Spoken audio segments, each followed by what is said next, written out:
Hi everyone. We return to the class. Okay, void and inexistent contracts. Article 1409 provides the definition of what are void and inexistent contracts. Okay, do underline the first.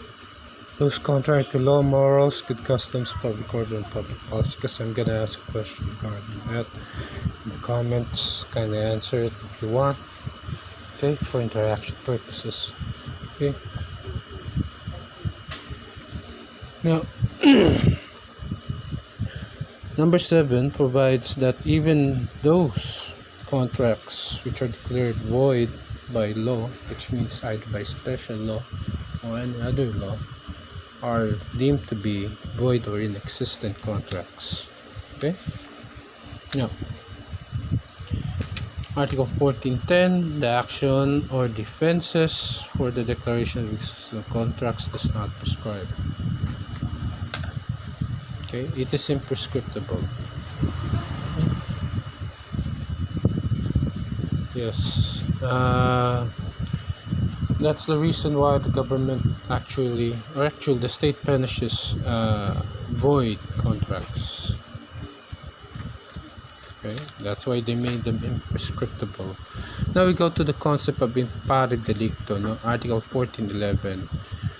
When the nullity proceeds from the illegality of the cause or object of the contract and the act constitutes a criminal offense, both parties being pari delicto, they shall have no action against each other and both shall be prosecuted.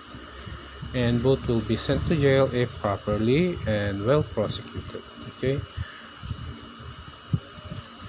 Moreover, the provisions of the penal code relative to the disposal of the effects of the instruments of crime shall be applicable to things or the price of the contract. That is usually forfeited to the state. When you commit a crime, the objects of the crime or the fruits of the crime are usually forfeited to the state. Okay, for disposition. Sometimes, okay, it's sold, and otherwise it is destroyed, like whenever we call this pirated CDs are recovered. Okay, they are destroyed. Okay, now Article 1412, if the act in which the unlawful or forbidden cause consists does not constitute a criminal offense, the following rules should be observed.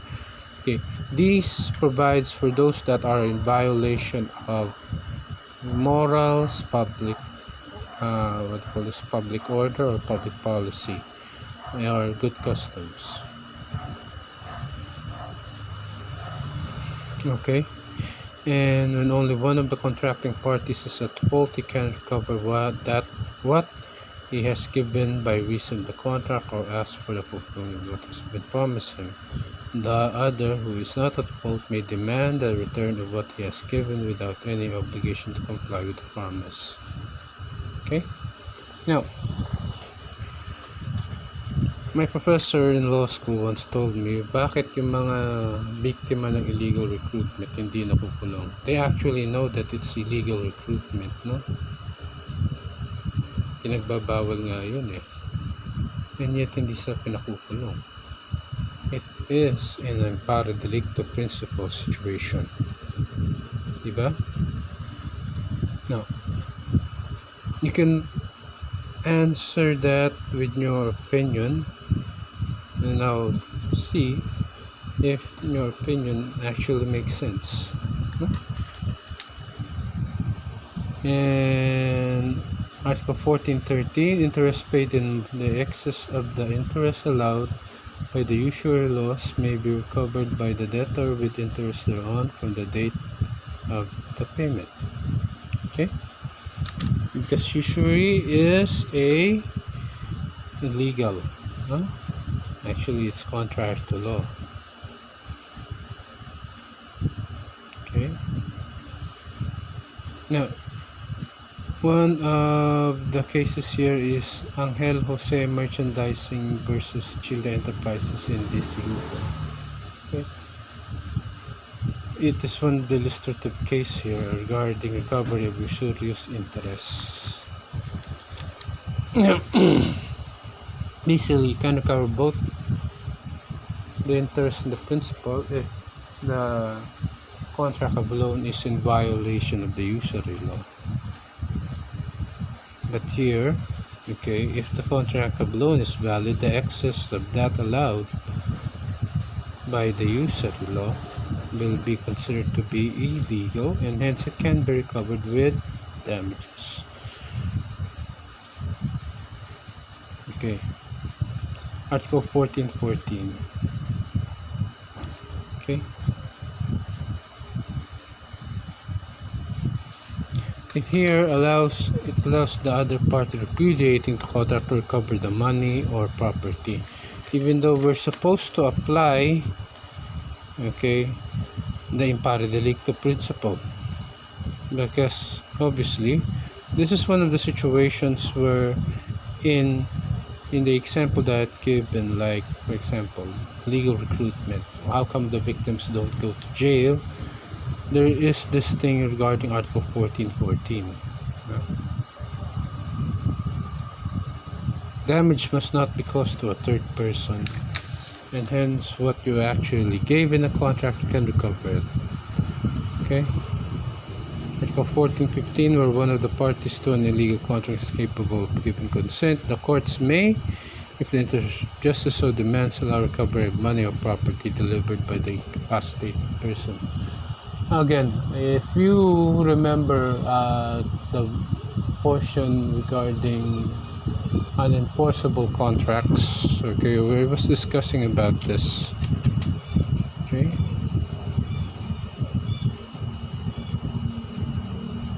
and voidable ones.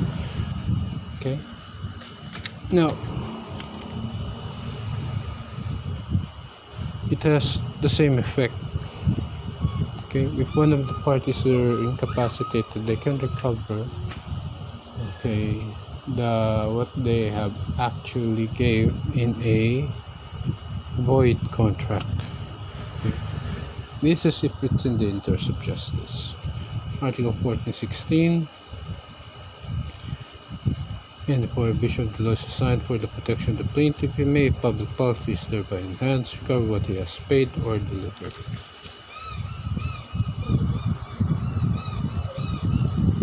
Okay, when the price of any article or commodity is determined by statute or by authority of law, and person paying any amount in excess of the maximum price allowed may recover such excess.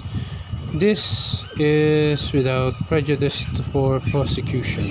Okay, you may recover what you may have paid, but if you violated a crime, if you committed a crime, violated the law, you have to be prosecuted for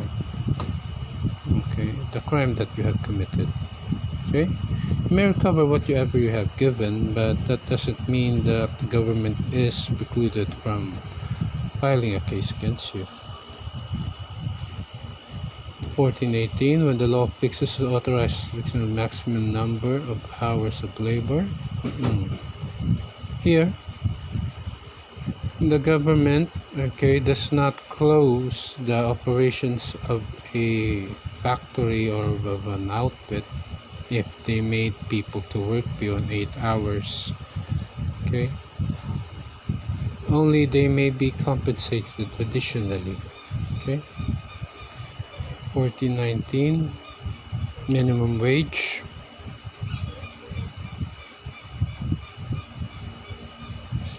The contract is deemed considered to be void, but of course, since okay, this is for the interest of justice, under 1419 you can recover an excess. Okay.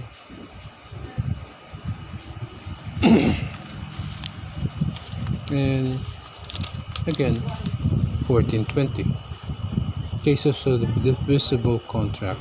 Okay, so it's important that you actually know how to craft a separation clause. Okay, that's what you're gonna look for in your contracts whenever you're making one. You have to make a separation clause so that the void or illegal terms will not affect the rest of the contract. The defense of illegality or contract is not available to third persons who interests are not directly affected. In people or third persons whose interests are directly affected may file a case or okay, avail the defenses of illegality.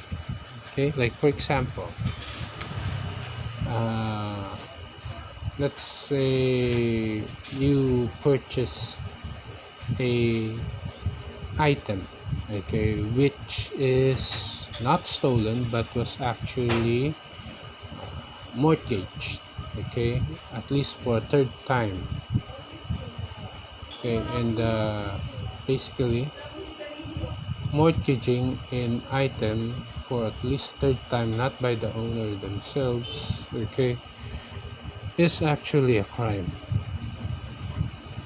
But since okay, you bought an item which was mortgaged in for a third time, okay, you can avail the defense of illegality of the contract to recover what you have paid so that you can recover your money back, okay, and be not criminally prosecuted for buying an item which is